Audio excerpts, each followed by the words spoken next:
할렐루야. 참 좋은 계절 봄입니다. 온 세상에 이제 꽃잔치가 벌려지고 있습니다. 우리 사랑하시는 성도님 가정에도 성령의 꽃잔치가 펼쳐지기를 축복합니다. 오늘은 요한복음 6장 14절에서 21절 말씀을 본문으로 바다 위를 걸으신 예수님이란 제목으로 말씀의 은혜를 나누고자 합니다. 흔히 인생을 가리켜서 망망대해를 향해하는 돛담배와 같다고 합니다. 그 돛담배가 바다를 향해하다 보면은 필연적으로 만나는 것이 바람입니다. 그 바람이 순풍일 때는 소원의 항구를 향해서 순탄하게 나아갈 수 있습니다. 그러나 그 바람이 역풍이라든지 폭풍과 몰아칠 때는 참으로 어려움을 당하고 고난을 당하고 때로는 죽음의 고통도 겪게 하는 때가 있는 것입니다. 본문 사건은 물론 실제 있었던 사건입니다. 동시에 우리 인생의 모습을 비유적으로 설명해주고 있습니다. 제자들 중 여러 명이 어부 출신입니다. 기술도 있고 경험도 많았습니다. 그럼에도 불구하고 갑자기 돌풍이 불고 풍랑이 일자 꼼짝없이 괴로움을 당하게 됩니다. 요한복음에는 예수님이 행하신 표적이 8가지가 대표적으로 소개되고 있습니다. 오늘은 우리가 5번째 표적을 상고해 볼 차례입니다. 5번째 표적의 주된 내용은 예수님이 바다 위를 걸으셔서 제자들이 탄 배에 오신 것입니다. 오늘 본문 바로 앞에는 예수님이 행하신 4번째 표적이 말씀되어 있습니다. 예수님은 보리떡 5개와 물고기 2마리로 남자만 5,000명이나 되는 큰 무리들을 배불리 먹이셨습니다. 그런 후에 제자들이 남은 조각을 거두니 12바구니에 찼습니다. 오늘 우리가 상고해보고자 하는 5번째 표적은 4번째 표적의 말씀에 계속 이어지고 있습니다.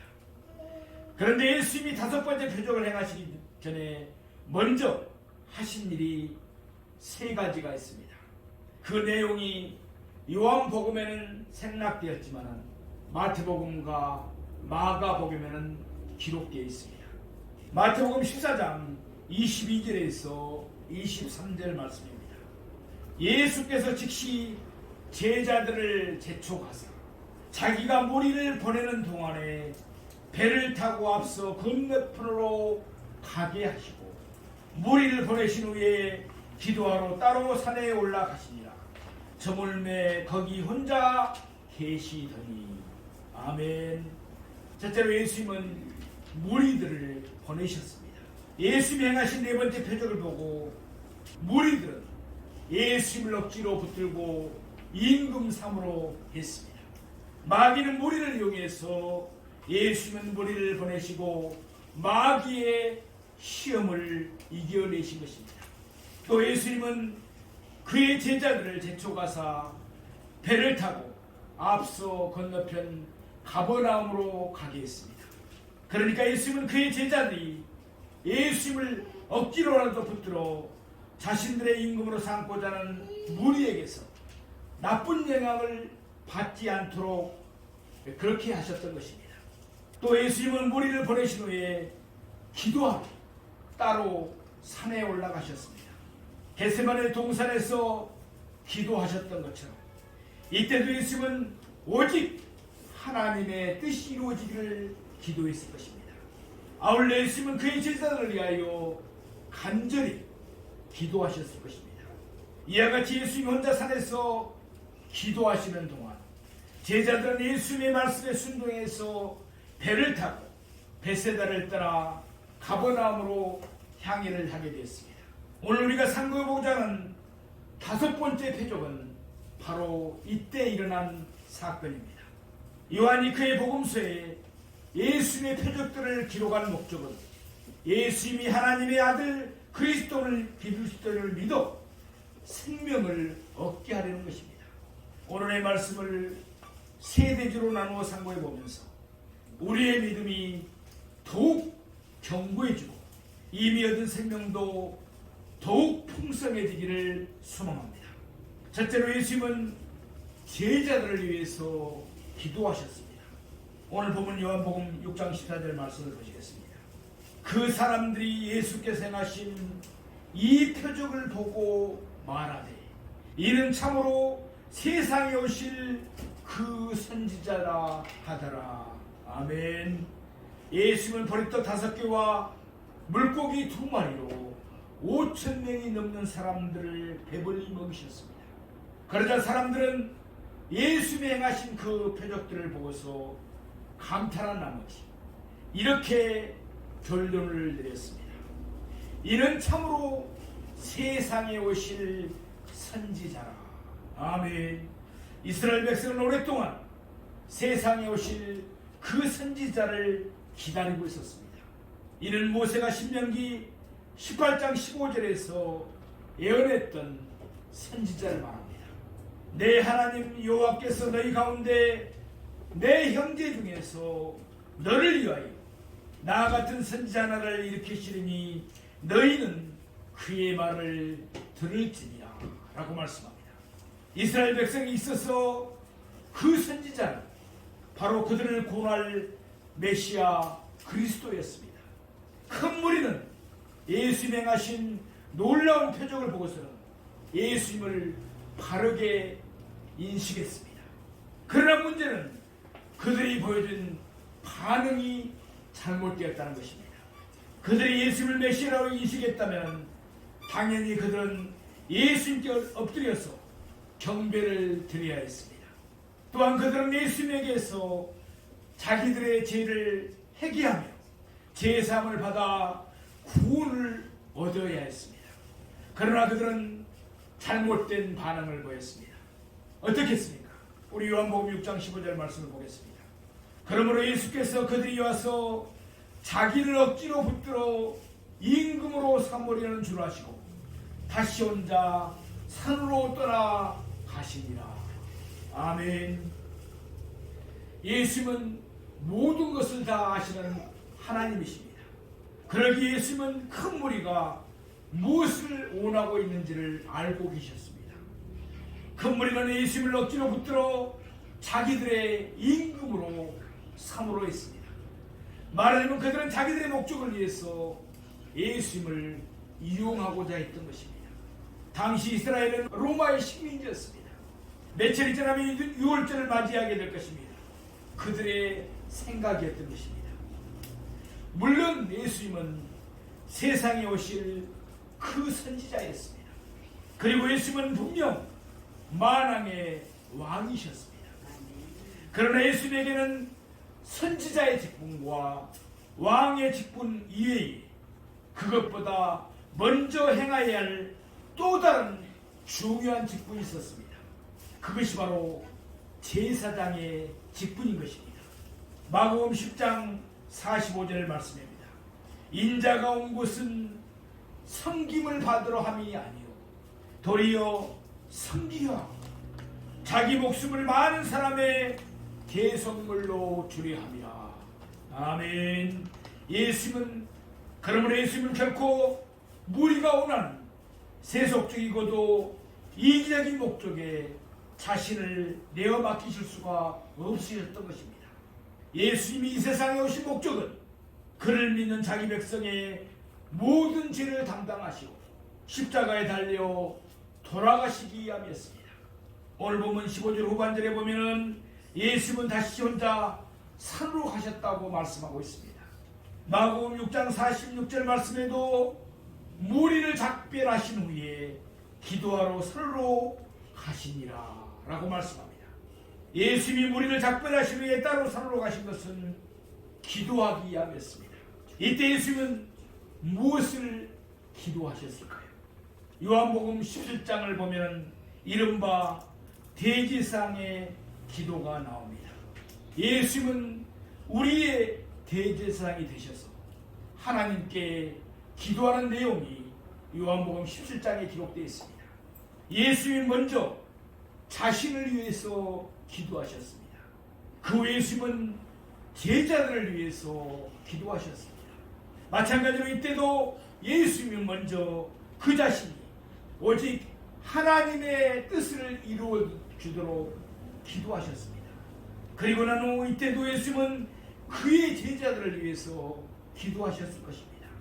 예수님은 제자들의 믿음이 굳세게 되기를 위해서 기도했을 것입니다. 또한 그들이 사람들에게 나쁜 영향을 받지 않고 오직 하나님만 바라보며 살도록 기도하셨을 것입니다. 가연 예수님이 기도하신 대로 제자들의 믿음은 더욱 깊어졌습니다. 오늘 본문의 이유를 보면 많은 사람들이 예수님을 따르다가 떠나버렸습니다. 그러나 제자들은 영생의 말씀이 예수님에게 있음을 분명하게 깨닫고 예수님에게 자신들의 믿음을 확실하게 고백할 수 있었습니다. 사랑하시는 성도 여러분, 무거운 짐을 지고 애타는 삶을 살고 있지는 않습니까? 히브리서 4장 15절 말씀처럼 우리의 대제사장이신 예수님은 우리의 연약함을 아시고 우리를 도와주십니다. 또한 로마서 8장 34절 말씀처럼 예수님은 하나님 우편에 계셔서 지금도 우리를 위해서 간구하십니다.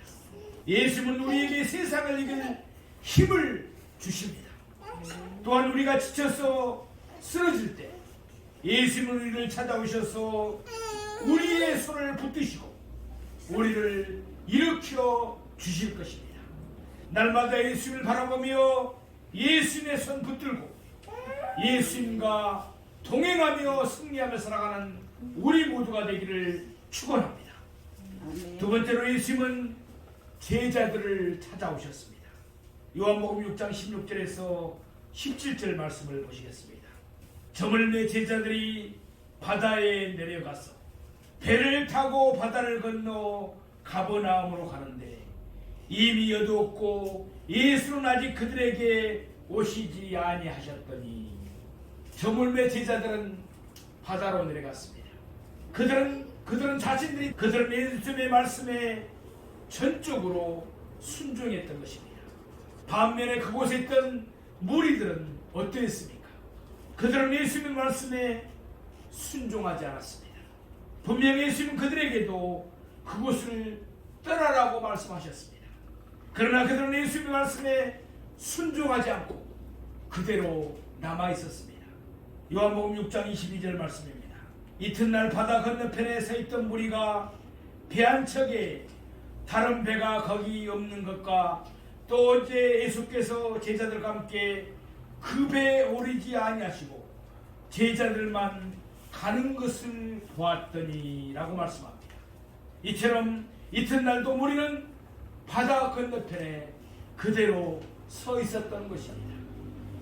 우리는 여기서 제자들과 무리들의 차이를 분명하게 알 수 있습니다. 제자들은 어땠습니까? 예수의 말씀에 전적으로 순종했습니다. 그러나 무리들은 그렇지 않았습니다. 예수의 말씀에 순종하지 않았습니다.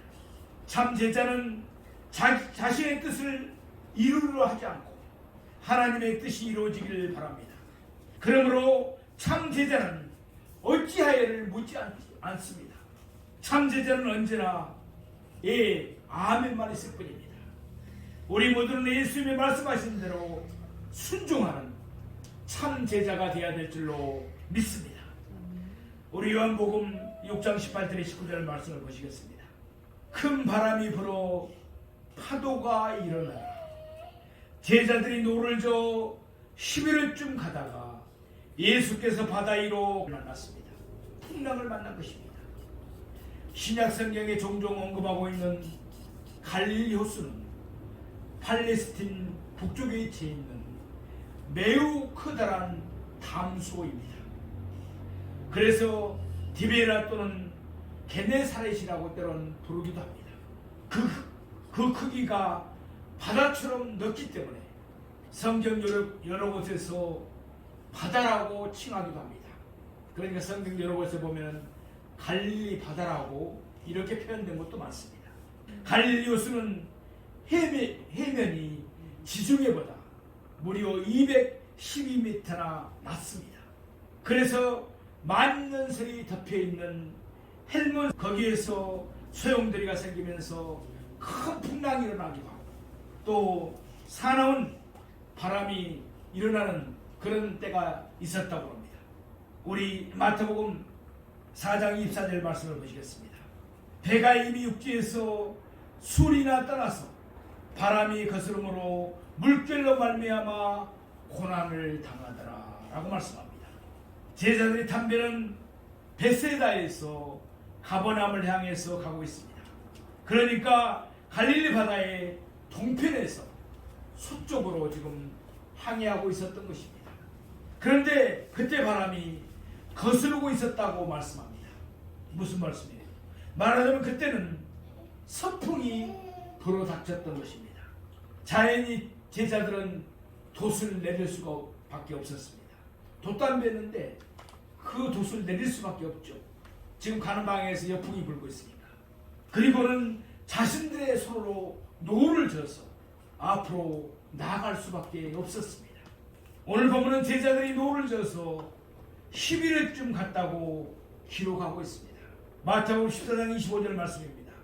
밤사경에 예수께서 바다 위로 걸어서 제자들에게 오시니. 아멘. 이스라엘 사람들은 밤을 사경으로 구별하고 일경을 3시간으로 잡습니다. 그러니까 저녁 6시부터 밤이 시작되면 일경은 오후 6시부터 9시까지, 이경은 9시부터 자정까지, 상경은 12시 자정부터 새벽 3시까지, 밤 사경은 새벽 3시부터 새벽 6시까지를 읽었습니다. 제자들은 날이 저물었을 때 배를 탔습니다. 그러니까 그때부터 그들은 적어도 6-7시간을 계속해서 바다에서 노를 젓고 있었던 것입니다.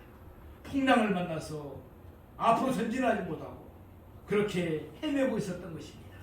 베세다에서 가버나움까지는 불과 4마일, 그러니까 약 15리 정도밖에 되지 않습니다.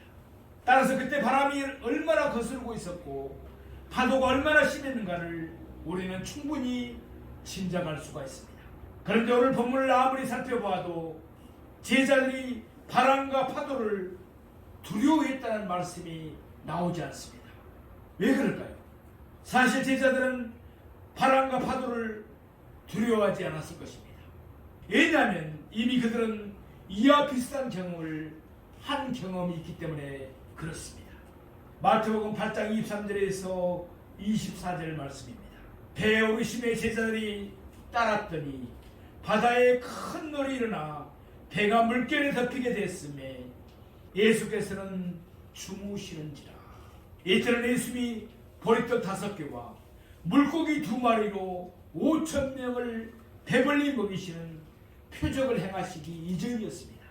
이어서 마태복음 8장 25절에서 26절 말씀입니다. 그 제자들이 나와 깨우매 이르되 주여 구원하소서 우리가 죽겠나이다. 예수께서 이르시되 어찌하여 무서워하느냐 믿음이 작은 자들아 하시고 곧 일어나사 바람과 바다를 꾸짖으시니 아주 잔잔하게 되거늘. 아멘.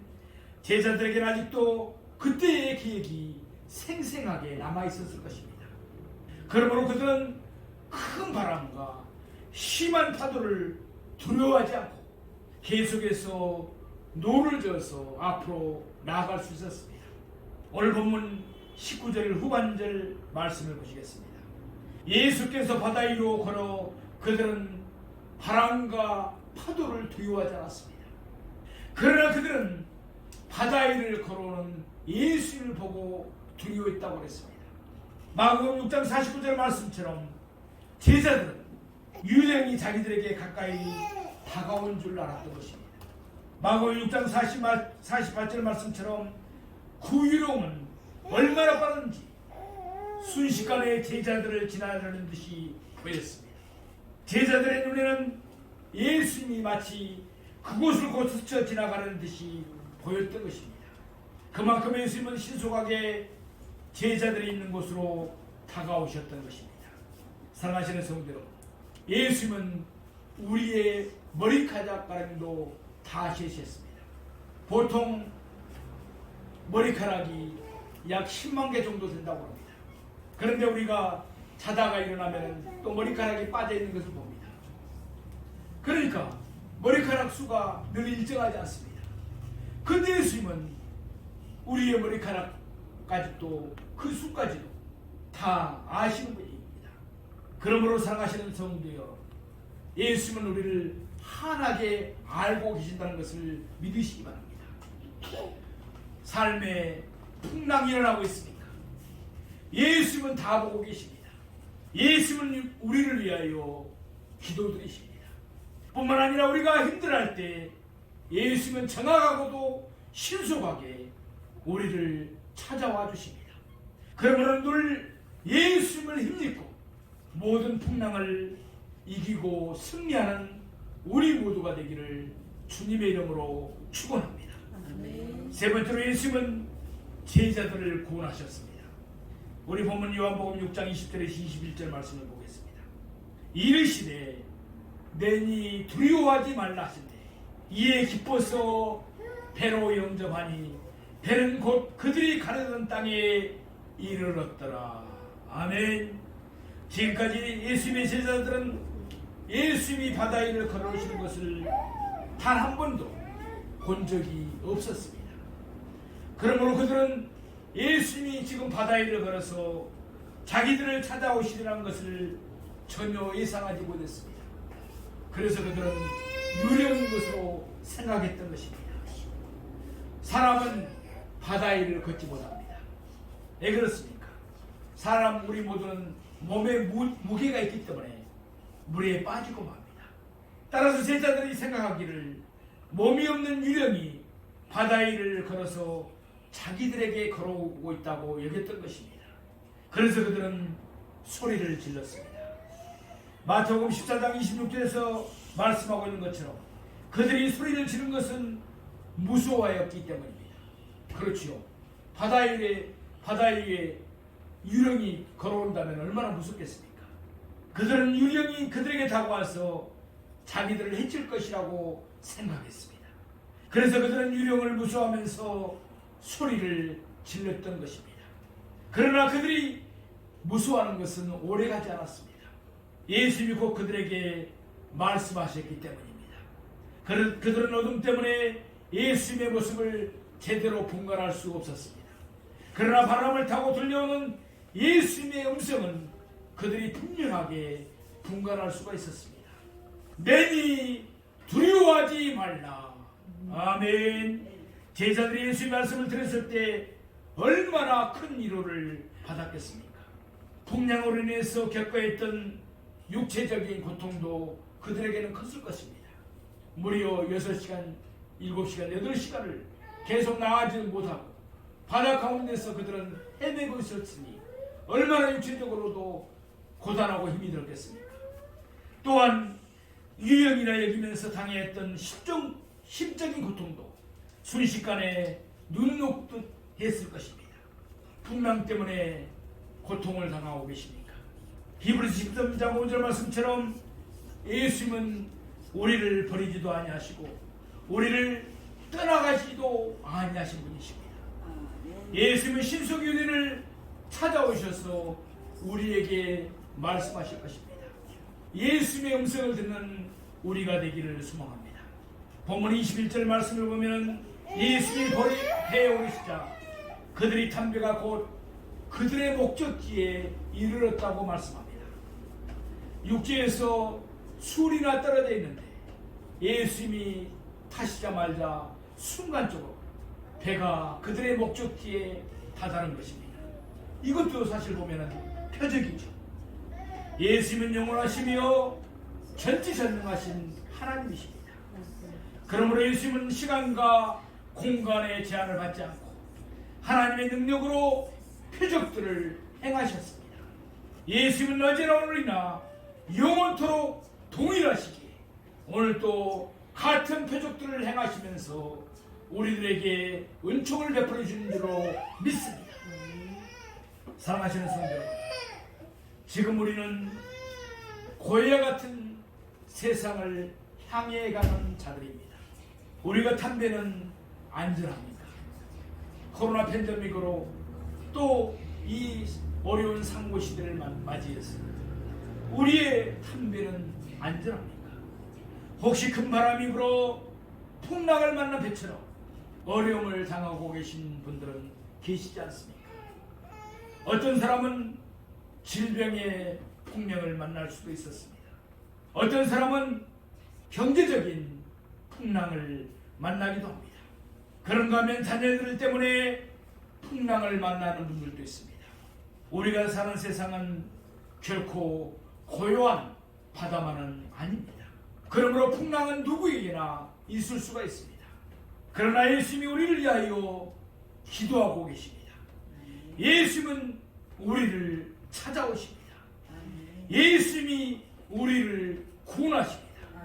이와 같이 예수님이 우리를 늘 보살피기 때문에 우리의 마음도 늘 평안할 수가 있습니다. 시편 107편 28절에서 30절 말씀입니다. 이에 그들이 그들의 고통 때문에 여호와께 부르짖으매 그가 그들의 고통에서 그들을 인도하여 내시고 강풍을 고요하게 하사 물결도 잔잔하게 하시는도다. 그들이 평안함으로 말미암아 기뻐하는 중에 여호와께서 그들이 바라는 항구로 인도하시는도다. 아멘. 요한복음 6장 33절 16장 33절 말씀입니다. 이것을 내게 이르는 것은 너희로 내 안에서 평안을 누리게 하려 하며 세상에서는 너희가 할 날을 향하나 담대하라. 내가 세상을 이기었노라. 아멘. 날마다 예수님의 손을 붙잡고 담대하게 세상 바다 위를 걸어가면서 승리하는 우리 모두가 되시기를 주님의 이름으로 축원드립니다. 아멘. 기도하겠습니다.